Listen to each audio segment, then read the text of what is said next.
তো আজ বানাচ্ছি আমের আচার। হ্যাঁ, আমের আচার ভীষণ ভালো লাগে সবারই। কম বেশি আমের আচার আমরা সবাই খাই।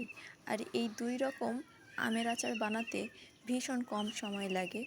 এক্কেবারে ঘরোয়া পদ্ধতিতে এবং খুব সহজ পদ্ধতিতে এই দুই প্রকার আচার আমি বানিয়ে তোমাদেরকে দেখাবো। তো আমি কিনে এনেছি বাজার থেকে 1 কেজি আম, কাঁচা আম।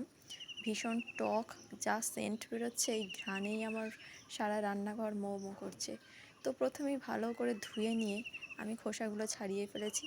তারপর এটাকে আলু ছোলার যে মেশিন পাওয়া যায়, বাজারে সবসময় কিনতে পাওয়া যায় এটা, তো ওটাতে ভালো করে আমি এইগুলোকে এই ঝুড়ি ঝুড়ি ঝুড়ি ঝুড়ি করে চেঁচে নেব। তারপর এর মধ্যে আগে থেকে গুঁড়ো করে রেখেছিলাম কিছুটা পরিমাণ গুড়, সেই গুড় এবং 2 চামচ চিনি দিয়ে ভালো করে মিক্সড করে রাখবো। আগে থেকেই মিক্সড করে রাখছি, কেননা আম দেখবে চাঁচার পরে বা ছুলে নেওয়ার পরে বেশ খানিকটা ওর রস বেরোয়, তো সেটা যাতে গুড় আর চিনির সাথে ভালো করে মিক্সড হয়ে যায়, সেই জন্যই আমি এটা আগে করলাম। তারপর দেখো, আচারে দেওয়ার জন্য আমি একটা মশলা বানিয়ে নিচ্ছি। জিরে, ধনে, গোলমরিচ সব কিছু ফ্রাইং প্যানে দিয়ে আমি ভালো করে ভেজে নিলাম। নিয়ে এটাকে গুঁড়ো করে নেব। গুঁড়ো করার পর এই যে গুঁড়োটা, এই গুঁড়োটা আমি দুটো আচারের মধ্যেই ব্যবহার করব। আর দেখো, মিক্সড করে রাখা ওই আমটাকে আমি ফুটিয়ে নিচ্ছি অল্প আঁচে বেশ কিছুক্ষণ ধরে। এটাকে জাল দিয়ে দিয়ে দেখবে বেশ ঘন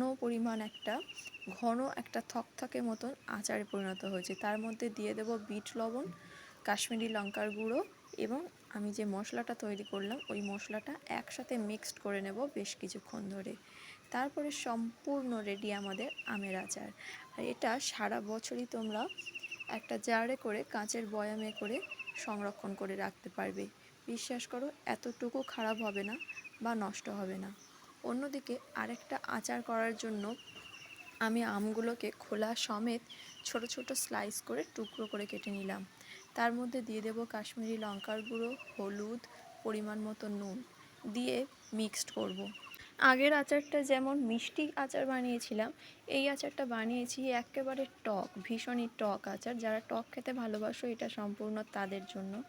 তো আচারে আরেকটু টেস্ট আনার জন্য আমি বেশ কয়েকটা রসুনের টুকরো ছোট ছোট করে পিস পিস করে বেটে নিইনি, আমি কুচিয়ে নিয়েছি। আর কয়েকটা লঙ্কা কেটে নিয়েছি।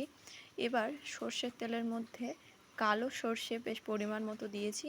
দিয়ে এই যে শুকনো লঙ্কা আর রসুনটা তেলের মধ্যে ভেজে নিয়েছি। নিয়ে এই তেলটাই দেখবে যখন রসুনগুলো লাল লাল হয়ে আসছে আর লঙ্কাগুলো বেশ ব্রাউনি কালার এসছে, তখন তেল আর সর্ষে সব কিছু একসাথে মিক্সিং বোলের মধ্যে ঢেলে দেবে। আর আগেই গুঁড়ো করে রাখা গোটা মশলাগুলো আমি আচারের মধ্যে দিয়ে দিলাম। দিয়ে ব্যাস আর কিচ্ছু না, এবার শুধু হালকা হাতে নেড়ে চেড়ে এটা দেখো সম্পূর্ণ রেডি হয়ে গেছে। আর তোমরা তোমাদের পরিমাণ মতো বা স্বাদ মতন লবণ দিতে পারো, কাশ্মীরি লঙ্কা গুঁড়ো দিতে পারো, আর হ্যাঁ, একটু লেবুর রসও দিতে পারো এর সাথে, খুব ভালো লাগবে খেতে। তো ভিডিওটি কেমন লাগলো কমেন্টে বলো, আর পরবর্তী ভিডিওর জন্য কমেন্ট করো।